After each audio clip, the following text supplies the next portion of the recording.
Welcome back to Gaelic Games Fan TV. How are we all getting on? How is the form? We're going to be taking a look back at the weekend's club championship action, and we're going to be taking a look back at the All Stars, and just some other GA news and all the rest that's been taking place over the last week or so. Again, it's been a bit of a while since we've done one of these, as you'll see. Still having a couple of technical issues and all the rest with cameras and setups and everything else. I thought my laptop was going to play ball, but then it decided, you know what, actually no. We worked well earlier, but we're actually now not going to work. So back on the mobile device again. Maybe it's just not meant to be. But look, we're joined by Matthew Hurley from the Gaelic Statsman podcast to review the weekend's action and obviously to look back at plenty of talking points over the course of the last week or so in the GAA. Matthew, how's things with yourself? Yeah, all good on. Can't complain.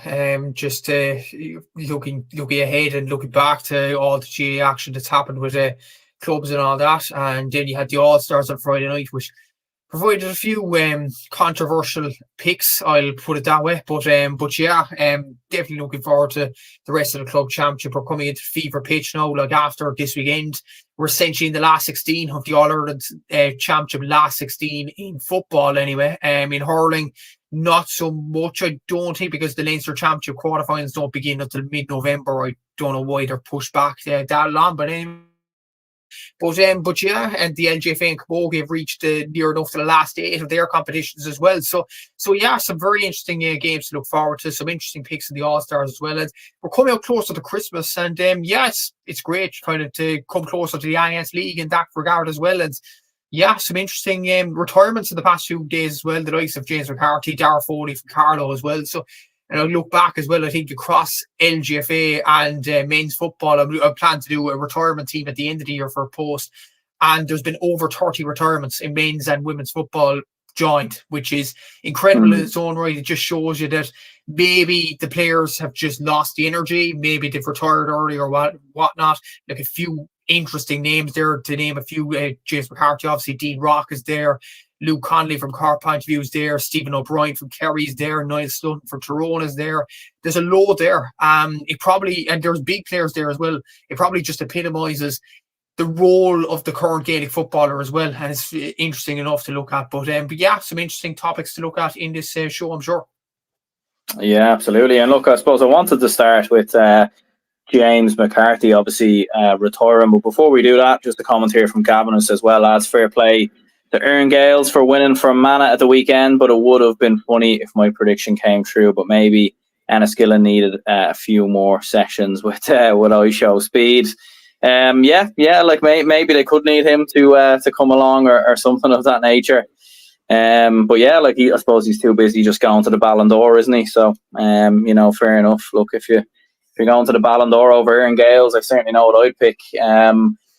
James McCarthy obviously retiring this morning from the Dublin senior footballers. Dublin GA did put out a statement, and you'll see it on screen there now. I'm not going to read through the entirety of it because it is quite a long statement, but James McCarthy has retired as a Dublin senior footballer. He obviously goes down as one of the greatest to ever do it for the Dublin footballers. 9 All-Irelands.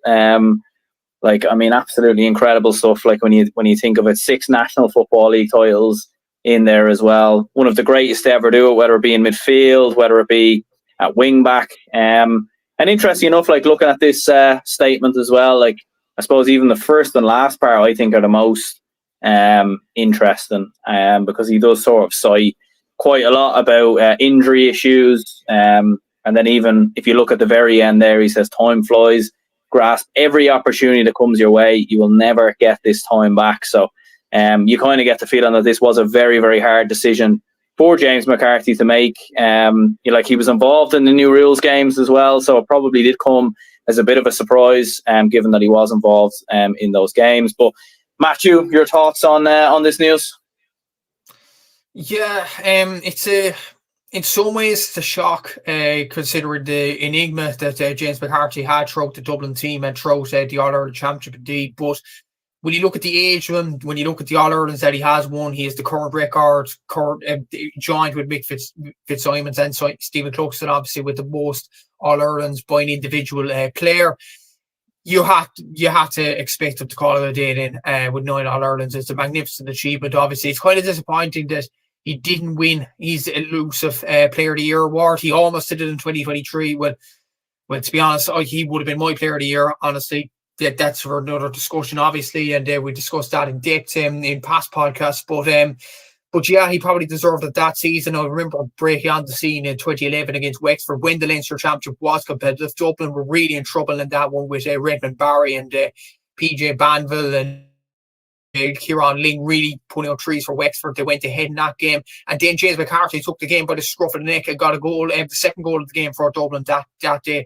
And eventually Dublin won the All-Ireland that season. So he definitely played a big part in his very first season in a Dublin shirt, obviously. And the versatility of him as well. He could easily play probably wing forward, corner forward, but he played his predominant position at wing back, obviously, midfield towards the latter end of his career, where he was the brilliant partner alongside Brian Fenton until, of course, Brian Howard came along, Patrick Covey-Byrne later on down the track as well.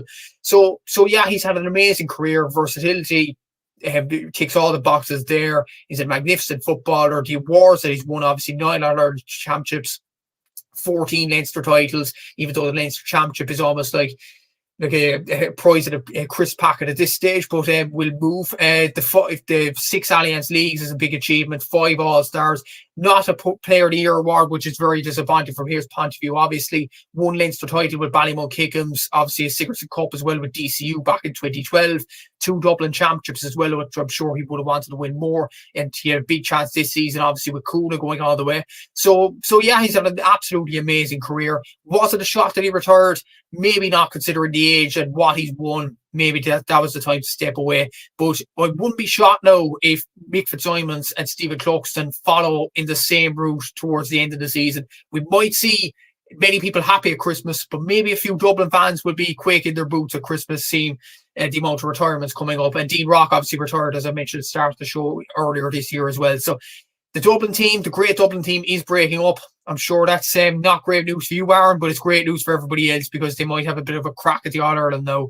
But yeah, brilliant career from James McCarthy, one of the best ever kick of all, especially this decade or the past 2 decades. An amazing player, will never be forgotten. Yeah, Gavin says here as well, best of luck to McCarthy, but interesting times for the future of the Dublin footballers, but a chance for a few new players to stand up.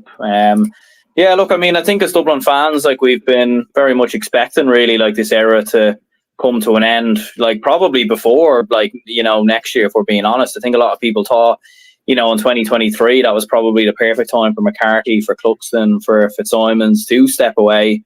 I mean, with Fitzsimons, the fact that Coola have obviously come through Dublin and they're in the Leinster Championship as well, I think you probably could see Fitzsimons step away, you know, and just focus on club. Obviously, a lot will depend on how Coola get on in the next couple of weeks. And then for Cluxton, like, it's hard to know. Like, he came back for the new rules games, so one would suggest that he wants to give it another go. But at the same time, like, it is a catch-22, and I was speaking about this with a few Dublin fans recently. It's like, obviously with a player like Cluxton, like, he's an absolute legend, the greatest goalkeeper of all time, one of the best footballers of all time, one of the most influential figures ever in the GAA. But is there an argument that it actually might be better for Dublin football to have a younger goalkeeper come in and sort of build continuity? But then, as some people have also said to me, like, next year is Desi's last year as manager. Like, it's his last year in his term. So is he thinking, like, let's just try soak it up for one more year with some of the older lads? But at the same time, the worry is, you know, when everyone just leaves, I think there'll be a lot of people out the door. Do you know what I mean? And that could be a worry for further down the line. But what do you think? Do you think Dublin should persist with some of these older lads if they stick around, or should they maybe look towards, you know, building the younger lads up and everything else? That's kind of an interesting point, considering you mentioned Cluxton and Fitzsimons there, and there is 2 ready-made replacements in that Dublin team that I can name. David O'Hanlon in goal, Theo Clancy in fullback. Give them a chance. You need to give these guys a chance now. You see what happened in Tipperary hurling. They stuck on with the old fellas for too long, the Brendan Mars, the Patrick Bonner Mars, the Padraig Mars, the Noel McGrath still sticking around, Seamus Hanlons. They stuck with those guys way too longer than they should. And now Tipperary are in a period where the younger players have come in, the likes of the Mark Kehoes, the likes of Jake Morris, all these players have come in, and now they've come into a team that is kind of devoid of ideas, devoid of confidence, if that makes sense. Like, they haven't won an All-Star. I look back, moving on to the All-Stars a bit, I looked at Tipperary's record, the All-Ireland for All-Stars. They haven't won an All-Star in 4 years or 5 years, I think it is, in hurling. Like, they have had a mass exodus of retirements, and then the younger players have stepped in, and they're like, where's the leaders? Where is the confidence coming in here? So I think Dublin, it is crucial for them to bring in the likes of Clancy, to bring in David O'Hanlon, even Pat O'Cuffey, Burn midfield, put him beside Brian Fenton 1 year. And then you have the other players stepping in as well. Like Charlie McMahon, we've seen him for Cool in the club championship. He's been absolutely exceptional. Maybe that's a kind of a guy that could come in later on down the line because he's about 18 or 19 years of age. But that is another guy that needs to step up sooner rather than later. You need to play Ross McGarry more. You need to play Laura Claudel more. Like, you need these younger players to step up into the team, because these older lads are not going to stick around forever. And we see now with James McCarthy, even Brian Fenton still kicking on a small bit, Jack McCaffrey still kicking on a small bit, Kieran Kilkenny is as well. Like, these guys are not going to be around forever. You need new guys to step into the role and step in easier than expected in the next few seasons. So I think it's crucial now more than ever that O'Hanlon and Theo Clancy in particular stamp down starting roles in the Dublin team. Or else, I'm not saying Dublin will not win Leinster titles, because Leinster, the competition in Leinster at the moment is not up to scratch, other than Louth and maybe Kildare, if Kildare get their act together and things like that. But the rest of the opponents in Leinster aren't good enough. And I think Dublin would be good enough in Leinster. But it's when they come up against the likes of a Kerry, a Donegal, a Tyrone, a Galway, an Armagh, the other teams coming up through the ranks in the next few years, even a Roscommon, who has some good young players coming through the ranks, and other teams stepping up. Mayo have good young players as well. So, like, that's when the acid test will come for these Dublin teams now through the years. The thing is for Dublin just not to go down the same route as the Tipperary hurlers and bring in these young lads gradually and get them fitted into the team so they won't be rushed into the team in the next few seasons.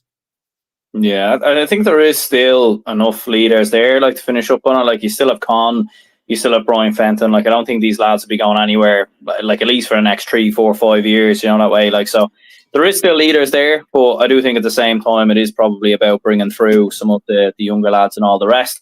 One tweet I wanted to finish up on it is from Scorbio, who said this man was the definition of a team player. 9 All-Ireland titles, 14 Leinster titles, 6 Alliance Football Leagues, 5 All-Stars. And I don't have the stat in front of me anymore, unfortunately, but I think I've seen James McCarthy's basically like second or third in the Roll of Honour in terms of like Leinster titles. Which is just absolutely mental. And to be fair, that probably does make a mockery of the Leinster title a little bit, Leinster Championship a little bit as well. But it does show at the same time like how brilliant of a player he was. We'll move on to the All-Stars then. So the All-Star Football Team of the Year was officially announced a couple of days ago, if you didn't hear. And this is the team. So Noel Morgan in goal, Johnny McGrath, Barry McCambridge, Patter Mogan make up the full-back line. The half-back line is Dylan McHugh, Aidan Forker and Craig Lennon. Midfield is Paul Conroy and Ben Creeley. Half-forward line is Rian O'Neill, John Marr and Oisin Conathy. And then the full-forward line is Robert Finnerty, Oisin Gallen and Conor Turba. Definitely the All-Stars seem to be a lot more contentious this year than probably last year. We'll get onto the hurling team of the year in a moment as well, because I think there's some shocking omissions there. But what are your thoughts, first of all, looking at that team? I think the football team this year isn't too bad. I think they're like the team I picked after the Others final. I think it was a few hours after at Armagh and Galway. 13 out of those 15 players were in my team. The ones that I didn't have were Aidan Forker and Niall Morgan. I had Aaron McCabe instead of Aidan Forker and Blaine Hughes instead of Niall Morgan. But then again, I can't understand the replacements there, unlike the hurling, which I'm sure we'll get on to in a bit. Niall Morgan, I do disagree with it. I think Blaine Hughes was the better keeper all year. But having said that, I do understand why Niall Morgan's been picked, because Gaelic football has gone down the route where football goalkeepers have more of an attacking impetus than the defensive goalkeeper. Like, I put up a stat on my Twitter as well that Niall Morgan had 14 points across the league and championship this season compared to Blaine Hughes' 2. And I know goalkeeping is not about that nowadays, but it seems to me, look at these awards, that goalkeeping is more of an attacking role now than a defensive role. It's harsh on Blaine Hughes, it really is, because he's only conceded a goal in 3 games across the league and championship this season. He conceded 5 goals across the league and championship this season. He conceded 3 goals in the championship, 2 to Down and 1 against Kerry. Blaine Hughes has had an amazing year, and when you look at his kickouts as well, his kickout statistics, especially for the final as well, he was finding his men in midfield. He was kicking the ball sharp when needed as well. He did nothing wrong. He did nothing wrong all year, and he got the Celtic cross at the very end of it as well. So it is harsh on him.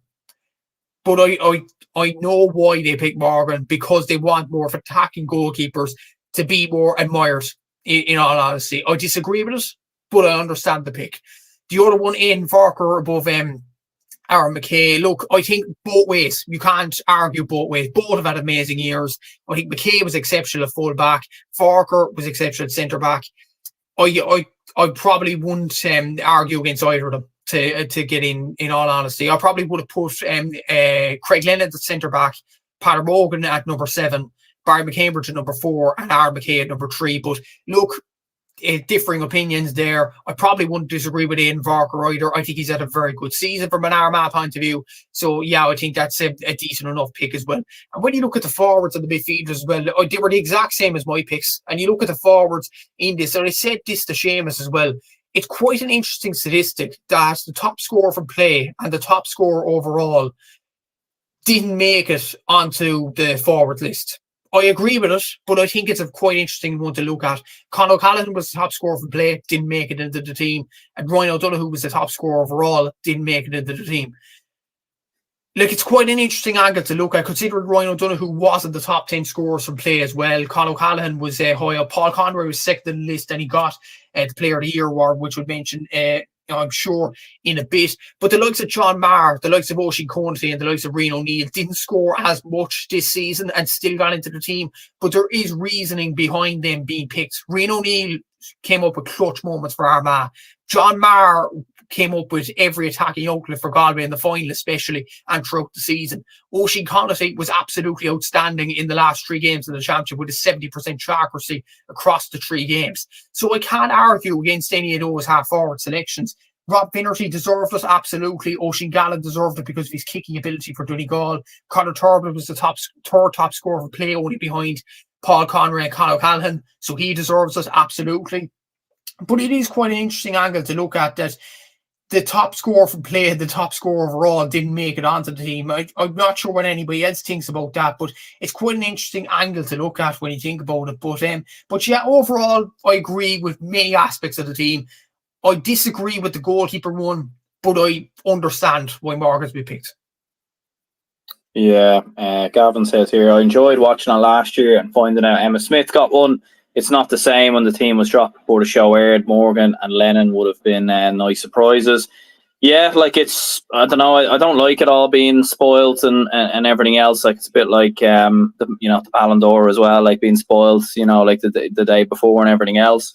And yeah, like, just seeing the team kind of pop out as well. Like, I probably nearly would rather they actually did it live and actually made a bit of a show out of it and actually got people to tune in. Because I don't know about you, Matthew, like, as soon as I found out the team, I didn't really care about anything else after that, to be honest. Like, that's really, like, that's what we're there for. Like, yeah, exactly. But the thing is, though, the caveat to it is, this has been a team for many years. This has been in the All-Stars for as long as I can remember. It's football one year, it's hurling the next year. Maybe they could tweak it a small bit, just to get the suspense going a small bit in that. It was grand for posters, obviously, because, like, once the football team was posted on the Thursday, you didn't have to worry about the players coming out. You could just say, oh, that was posted. Yeah. You don't have to worry about that. That was the only advantage to it. But in terms of the suspense, in terms of the glamour of the All-Star Awards, which it should be, it was a bit boring. And look, I think Craig Lennon's a nice surprise, and one among Craig Lennon as well. I had him in my team, and he's absolutely deserving of the All-Star, because like I've seen Loud more often than not this season because Cork lost them twice. Don't want to mention that anymore, but look, that's the way it is. But Craig Lennon was Loud's most influential player this season. And I will say this, like against Cork in the scheme, the guy was outstanding. Running up and down the field from defence to attack, the energy on the guy was outstanding. He was one of the top scorers for play as well, with 4 goals and 7 points in the championship, which was an exceptional tally. Joined fourth in the top scorers for play list as well from wing back. So Craig Lennon absolutely deserves it. But I will say it would have been a nice surprise just to have Craig Lennon named to the All-Star team on the night. But look, this has been a team in the All-Stars for many years. When will they stop it? I'm not sure. Yeah, it's a tough one to kind of stomach, but it is what it is. Yeah, no, I do agree. Like, I think Craig Lennon had an exceptional year. Like, I think looking back at my team, like, I think I'd Forker at wing back, and then I fit Aaron McCoy in somehow and shuffle the team around a little bit. But I don't think anybody can dispute Craig Lennon. And then as well as that, Blaine Hughes, yeah, I do agree. Like, I think like nobody's disputing. I do think Niall Morgan is the best goalkeeper right now, pound for pound, in Gaelic football. I don't think anybody is disputing that. But I think it's the fact that Tyrone didn't even reach the last 8. You know what I mean? Like, and I think like Blaine Hughes was very, very good. Like, don't get me wrong, his distribution, he doesn't have to do what Niall Morgan does, and he's a completely different goalkeeper to what Niall Morgan is. It's obviously a completely different way of playing. But I do think at the same time, like, I think Blaine Hughes overall, in terms of shot stopping and in terms of obviously being the man who got Armagh over the line, I would have went for him as well. Could Samuel Roy maybe feel a little bit unlucky to miss out maybe? Or do you think, like, looking at those 6 starting forwards again, like, it is one of them where you're kind of looking at it and you're thinking, like, who do you actually take out, in fairness? But what do you think? I had this discussion with Seamus last night, and Mulroy's been brilliant for Loud for so many seasons, there's no doubt about it. But the caveat is the guy, Sam Mulroy, scored 1-6 from play throughout the whole championship. And if you're not putting Ryan O'Donoghue in the team, you can't put Sam Mulroy in. As harsh as it may seem, Ryan O'Donoghue and Conor O'Callaghan individually had a better year than Sam Mulroy. And I don't think that's an unpopular opinion. When you look at scoring stats, that would back it up. Even David Clifford scored 2-12 from play and Sam Mulroy scored 1-6 from play. Then you'd have the Kerry fans complaining that David Clifford didn't get an All-Star. So it's kind of that kind of a way. I don't think Mulroy deserved it this season. He's been exceptional for Loud for many years, granted. But who has been Loud's most influential player this season? A lot of people that wouldn't watch Loud as much would say Sam Mulroy. But a lot of people that watch GA on maybe close to a day in, day out basis would say Craig Lennon, because he had the influential kind of capabilities for Loud this season and he deserved what he got. But I wouldn't give Sam Mulroy personally the All-Star award, because when you consider the top scorers from play in this list here, 5 of the top scorers from play actually didn't make the All-Star team. Conor O'Callaghan from Dublin, Cormac Costello from Dublin, Ryan O'Donoghue from Mayo, Dermot Murta from Roscommon, and David Clifford from Kerry didn't make the All-Star team this year. They would have felt aggrieved, them 5, if Sam Mulroy made the team. So I felt like that was why Sam Mulroy didn't get picked for this team. Yeah. Gavin says here as well, it's mad. In a good way, there's no Mayo, Derry, Kerry or Dublin players. Would expect more of them to get semis next year and have some reps. But fair play to Tyrone, Galway, Louth, Donegal and Armagh, of course. Yeah, imagine in, when the league final was about to happen between Dublin and Derry. I mean, you would have got some odds then that you'd have no Dublin player, no Derry player, and no Kerry player as well. And it is a bit mad. Like, Kerry reached the last 4, don't get an All-Star, but Tyrone get 1 who don't even reach the last 8. But then again, I'm not too sure if a Kerry player deserves to be in there realistically. Like, what do you think? You could argue Brian O'Beogley at wingback, possibly over Craig Lennon or Dylan McHugh couldn't be out of the team. Yeah. But that's me picky at straws. That is picky at straws. I don't think a Kerry player deserved being in the team this year, because you look at their performances. Yes, the stats would show their last 10 games. If you do 2 points for a win and 1 point for a draw, out of 20 points, they would have got 19, because we're counting the Armagh game as a draw because it went to extra time. But when you look at Kerry's performances against Derry didn't look like they wanted to be there in Croke Park. In the group phase against Monaghan, a low team that was already through, and Meath, there wasn't much of a challenge there. Cork, if Cork pushed up in the more or less also semi-final, they probably would have beat Kerry. Clare was the only team that pushed up in them, but Clare are Division 3, and Kerry struggled in periods in that game as well. So you may look at the fact that Kerry had mostly wins this year, and they had only one loss all season, really, and that was against Dublin in the league. But or Derry as well. That was 2 losses. But overall, Kerry did not have a good season, and you couldn't argue anybody to go into the team from a Kerry point of view, in all honesty. For Dublin, you could have argued Con.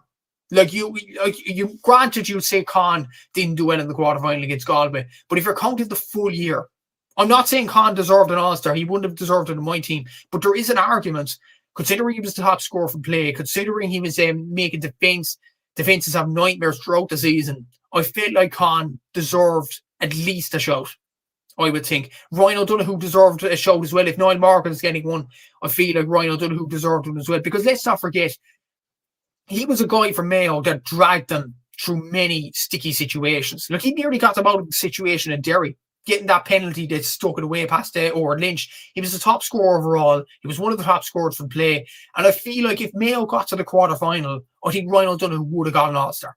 That was just my honest opinion about this. So yeah, I think a lot of players could feel hard done by. From Kerry point of view, though, I don't think many can have many complaints. Yeah, absolutely. Porrick says here, he'd wonder, to TJ is 37 next week, he'd wonder, could he hang up the boots to 37? Is a long time to keep playing. Well, that does bring us on to the hurling All-Stars. There is no TJ in there, but there is 15 players who were selected. So Nicky Quaid in goal, Adam Hogan, Owen Downey, Dan Morrissey make up the full-back line, David McInerney, Robert Downey and Kyle Hayes make up the half-back line, Tony Kelly and Darragh Fitzgibbon make up midfield, David Fitzgerald, Shane Barra and Seamus Harnedy make up the half-forward line, and then the full-forward line is Gearóid Hegarty, Shane O'Donnell and Mark Rogers. So yeah, the All-Ireland champions there with just the 6 players, which I think is the fewest of any All-Ireland champion for some time.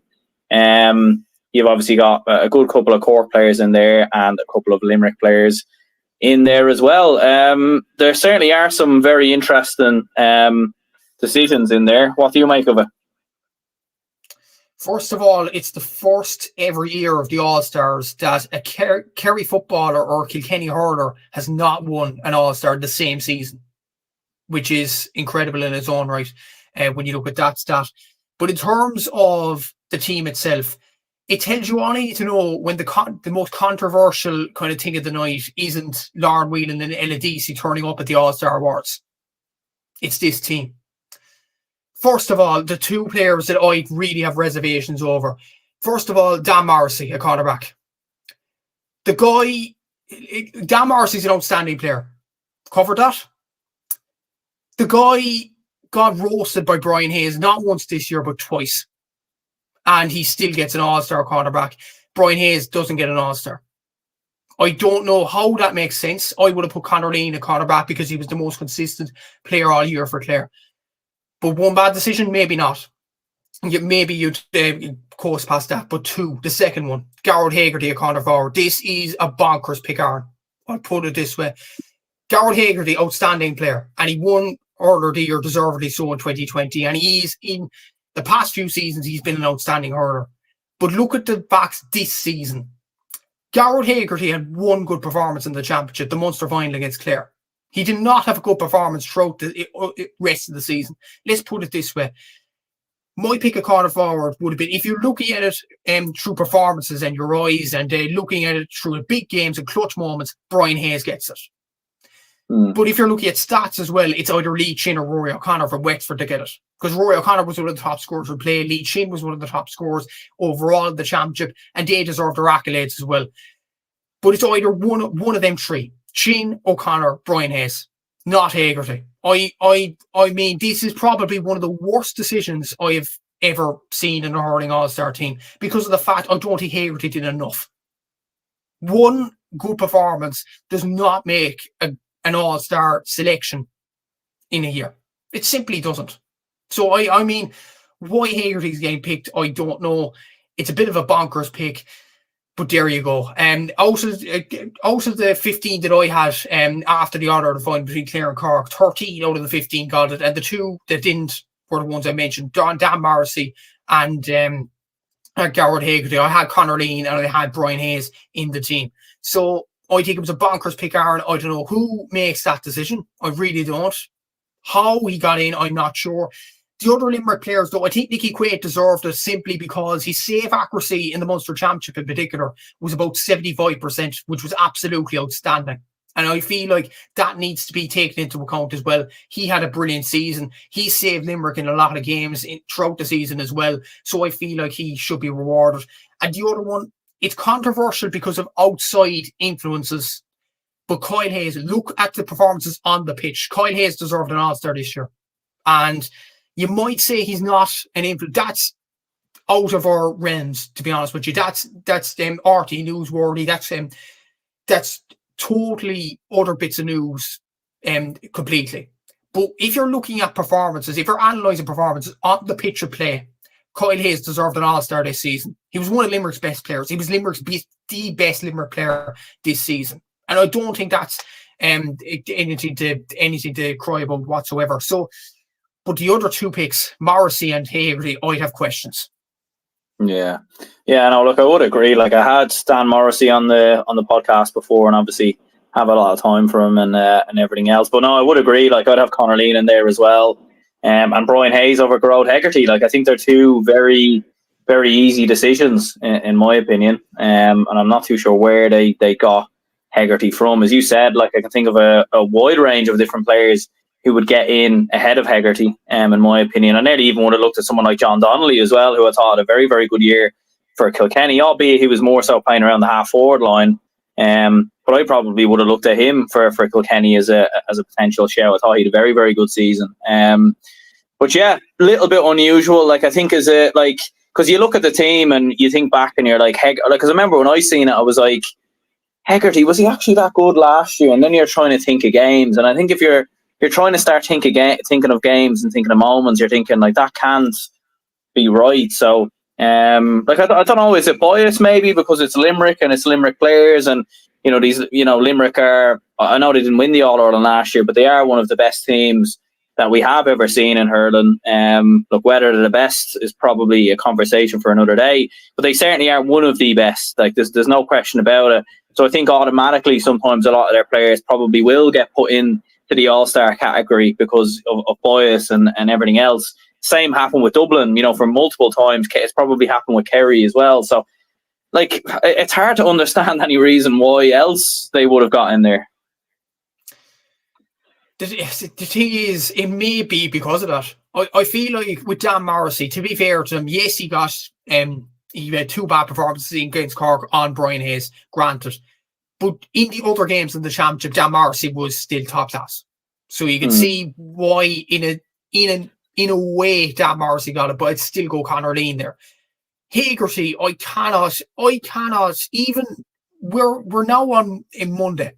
We're 3 days after the event. And I still can't wrap my head around how on earth he got a corner forward. And add to the fact as well, Aaron, this is a position Garrod Haggerty, I don't think, has ever played for Limerick, a corner forward as well. It's almost like the All-Stars are just shoehorning him in somehow without playing well this season. This decision, in my opinion, in so many levels, doesn't make sense. Who's that down to? I'm not sure.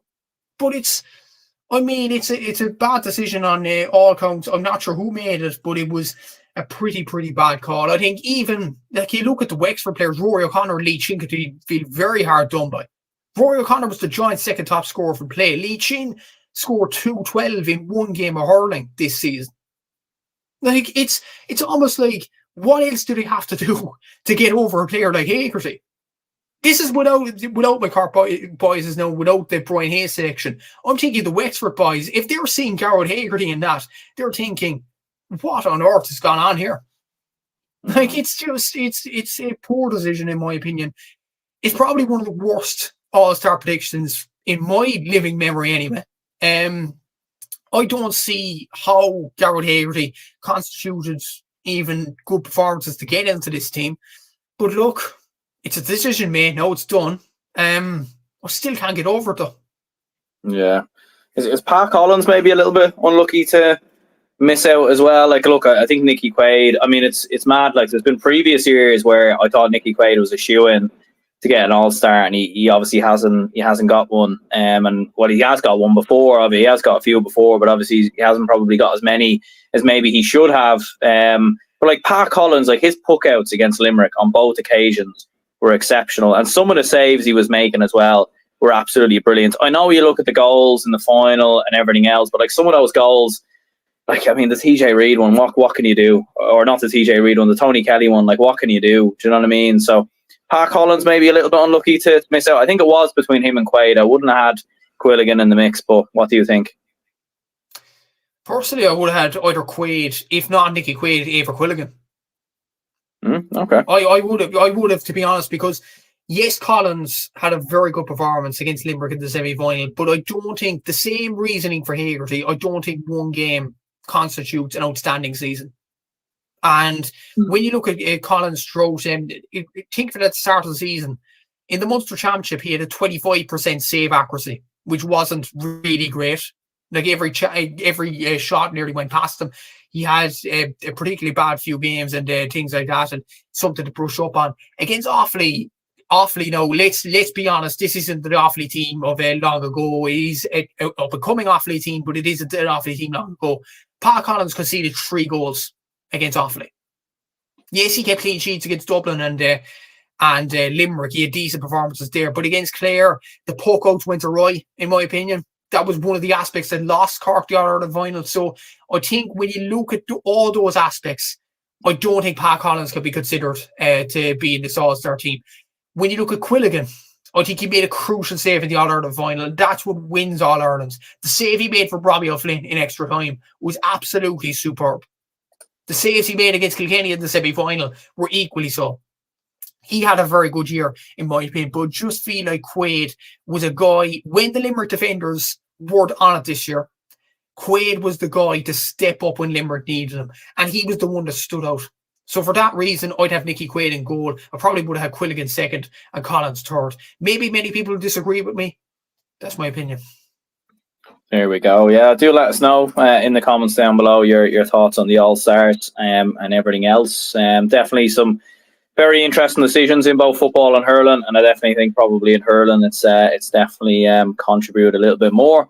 Looking at some of the weeks from the weekend's club championship, looking at the Munster quarterfinals first of all. In the Munster Senior Club Hurling Championship, it was Doon 20 points, Ballygunner 25 points. Doon fresh off of winning their first ever Limerick Senior Hurling Championship, and like obviously a week's notice and everything else, a lot had obviously been made of that.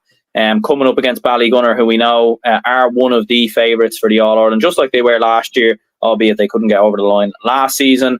And look, to be fair to Doon, like they pushed Ballygunner tooth and nail. Like this was a very, very tough game for Ballygunner. It was very much a slogfest. Doon, you could see, came in with a huge amount of confidence. They certainly didn't look like a team that have been on the beer for a full week. But if they were, fair play. Like that's all I can say. And yeah, a 5-point defeat. And look, ultimately, Ballygunner do progress. And I do think it was a fair result. But overall, like, fair play to Doon. You have to give them massive credit here. Absolutely, yeah. It was a brilliant performance from the Limerick champions here. And I didn't expect them to put it up to Ballygunner. I didn't expect them to be up 3 points at half time. Like, yeah, that was unexpected in its own right. But it was a brilliant performance from Doon. They deserve a lot of credit for having a week, just a week off. Well, not even a week off. The next weekend, they went back into action against Ballygunner, and it was a difficult kind of a situation for them. But Darragh Donovan was absolutely exceptional in the first half. Adam English was brilliant for them as well. And they seemed to be in control at halftime, Doon. But Ballygunner, amazing champions they are, they battled back into it. And they are a superb side. And I said this to Seamus as well. With the sides going out, the likes of Ballyhead Shamrocks, the likes of O'Loughlin Gate, St. Thomas's, with all them going out, it's almost like if Ballygunner don't win the All-Ireland this year, it's a missed opportunity to win a second All-Ireland with this group of talented players at their disposal, with the manager they have at their disposal as well. they should be winning the All-Ireland. No disrespect to the other teams involved, but they should be winning the All-Ireland. There's no doubts about that. But it was a brilliant performance from doing it. They deserve a lot of credit for their display. And I would say Adam English scored 10 points, 1 from play. Chris Thomas had a good performance as well. But Ballygunner battled back into it. Dacey Hutchinson may go missing in some games, but he scored 6 points from play, did his job. A brilliant performance from him. Patrick Searle as well with 4 points. Like, it was a good performance from Ballygunner in the second half to save what looked to be a perilous situation. But you have to take your hats off to Doon. They put it up to Ballygunner from the very off. And you just feel like if Doon had about 2 or 3 weeks to prepare for this, would they have provided a shock fully? Would they have got over the line this time against Ballygunner? It's a question that we can't answer anymore, unfortunately, but they've had an amazing season. Winning the Limerick Championship for the first time in their history is an exceptional achievement in its own right. Ballygunner march on to play a lot more Castletown in the semi-finals, and you fancy them to win that as well. Yeah, and I suppose elsewhere, Naas with a very comfortable win versus Maynooth coming through in Kildare. Probably is expected, in all honesty, given that Naas are very much a stronghold in both football and hurling. And St. Martin's obviously coming through Wexford as well. They'll actually play each other in a couple of weeks' time in the quarterfinals. So both teams going through there. I suppose for Naas, like, they have, like, and it's a little bit interesting in football as well. I don't think they could be a million miles away, but they have been a team who have been knocking on the door a little bit over the last couple of seasons. They've definitely made progress in hurling. There's no doubt about it. But I suppose no surprise. Like, what was it, 320 to 12 points against Maynooth? Like, very, very comfortable win. Yeah, a very good win from a Naas point of view, but it was expected. Like, Naas are clearly the best team in Kildare. Don't think anybody's going to stop them, even a big enough town like Maynooth with a good population there. I don't think they were going to stop Naas in this game. And they are banana skin for St. Martin's in the quarterfinals in Leinster. On St. Martin's, look, firstly, from a Wexford point of view, the Wexford County Championship point of view, it's a brilliant thing that they did this year to hold the championships in October, November. It does give their clubs a chance in the Leinster Championship in the next 2 weeks. Brilliant win for St. Martin's. Rory O'Connor to the fore once again, 11 points in this game. He scored 379 in the Wexford Championship, which is an exceptional tally, and added on to the fact he was the joint second top scorer for his county in the All-Ireland Championship as well. Like, he's had a very good year, and St. Martin's definitely have utilised his strengths, the likes of Jack O'Connor there as well, and Jake Furman. Like, they are motioning on very nicely. Darren Codd is another player that definitely needs watching in the quarterfinal, I'm sure. I think St. Martin's might have enough for this in the quarterfinals, but yeah, I think it should be a very interesting game in the next few weeks nonetheless. St. Anne's Rathangan, it was a brilliant achievement for them to get to the final with the likes of Liam McGovern and Dermot O'Keefe there. A very good performance throughout the whole championship, but they were just met a better team on the day, and St. Martin's won it. Absolutely. And like, we will drop some predictions and everything else maybe over the next couple of weeks or so to run through the Hurling Club Championship in more detail. But looking across to the men's club, the football club football championship, or moving across the football. Some very interesting results here, some very big results as well. I suppose first one, Errigal Kieran 12 points, St. Eunan's 10 points, Rory Canavan hitting 3 points on the day, Ben McDonnell with 3 points on there as well. I suppose a tough game in more ways than one, but a big win for Errigal Kieran. It is, but they were extremely lucky in this one. Like, it looked like Eunan's were the best team throughout the whole 60 minutes, but they just kind of lost their concentration in the last few. And obviously, Ben McDonnell scored 2 points, and then Tommy Canavan to getting the winner. Darragh Canavan didn't score anything in this game, and Errigal still got through, which could be considered a good thing for them. Moving on to the next round, which I think they will win over Carrigan. But yeah, it was a very good win from Errigal Kieran point of view. They're the one club in Tyrone, I've said it for many years, that have the capabilities to do well in the All-Ireland series. Like, you've seen, like, Trillick didn't really do well in the Ulster Championship as well as they hoped. Obviously, didn't get to the Ulster final last season. You looked at the sides down through the years. I know Dungannon didn't get the crack at the All-Ireland series, but if they did, you would have had the feeling that they would have got knocked out early. And Doyle Borgen mentioned this on RT as well on Saturday evening, that the Tyrone Championship has been praised for the probably the competitiveness of the championship and the entertainment of the championship, but they haven't done well in the Ulster Championship. And I'm sure Eric Kieran are probably the best team in Tyrone, capable of going on a run. So they have some excellent players, like the likes of Cormac Quinn, the likes of Peter Hart, the likes of Canadans there as well, Joe Goose and Ben McDonald in the middle of the pitch. Like, they do have some excellent players, and they will take serious stopping in the Ulster Championship, I'm sure. Shane O'Donnell deserves a lot of credit for St. Eunan's 4 points, 100% shot accuracy in this game, and is definitely one of the up-and-coming stars in the Donegal team. So I think he's definitely one to watch in the years to come. But a very good performance by St. Eunan's up until the last few minutes. And Eric Kieran took full advantage of Eunan's kind of dropping the ball, and they got over the line, where they play Carrigan next week. Yeah, and look, it's going to be very interesting indeed in the Ulster Club Football Championship, as it so often is. Looking at the Leinster Club Football Championship, Dunshaughlin 2-4, St. Lomans 2-17. A 13-point win there for the Westmeath champions. Very, very convincing. In fairness, Danny McCartan there with 1-3, John Heslin hitting 5 points, Sam McCartan with 3 points as well. Ronan O'Toole getting on the score sheet, Fola Ayerinde getting 1-2 as well. So very, very dominant, fairness, from St. Lomans. Yeah, very good win from the St. Lomans point of view, and they will be a serious threat in Leinster. When you look at the side of the draw they're on as well, they play Castleton, Liam Mellows in the quarterfinal, and then the other side of the draw, of that side of the draw, is Rathvilly against RD St. Mary's. So you'd imagine RD St. Mary's and St. Lomans have a real chance to get into the Leinster final, and they definitely will hope, from their point of view, that they'll take it with both hands. Just on Dunshaughlin and the Meath Club Senior Football Championship in general, I did post on this before hopping on here about the Meath Senior Club Championship and their clubs. A few stats to go out. Their provincial record in their last 20 games of the senior champions, they've won 6 games out of a possible 20. 30% win rate. That's not great at all from a Meath point of view. Last Leinster finalists were Spain in 2004. The last Leinster champions they had was Dunshaughlin in 2002. They've won 4 Leinster championships since 1970. That's 1981, 1978, 1984, and 2002. Really not good enough from me point of view. Walterstown were the last All-Ireland finalists in 1984, and they have never won an All-Ireland club. What has gone wrong in Meath football in terms of the club scene? And you look at the inter-county scene as well, they are much better.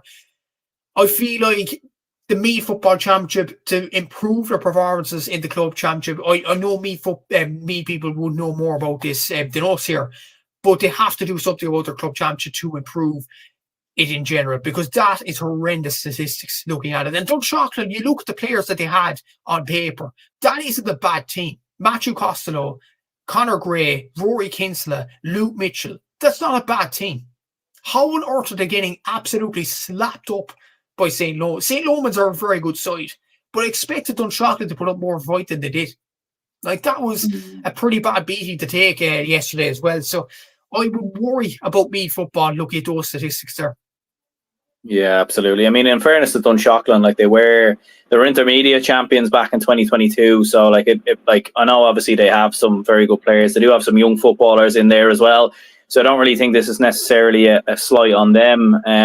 But yeah, like, I suppose that is the way Meath football's been. Realistically, like, it's been a massive decline over the last 10, 15 years. And I think it needs to be studied, to be honest with you. I think there needs to be a bit of an inquest as to how bad it has fallen, because, like, people do forget, 20 plus years ago, Meath football was the pinnacle. You know what I mean? It was Meath were thereabouts every year, and obviously you're going back like to the 90s when there was no backdoor or whatever, but like, Meath so often were the team to be.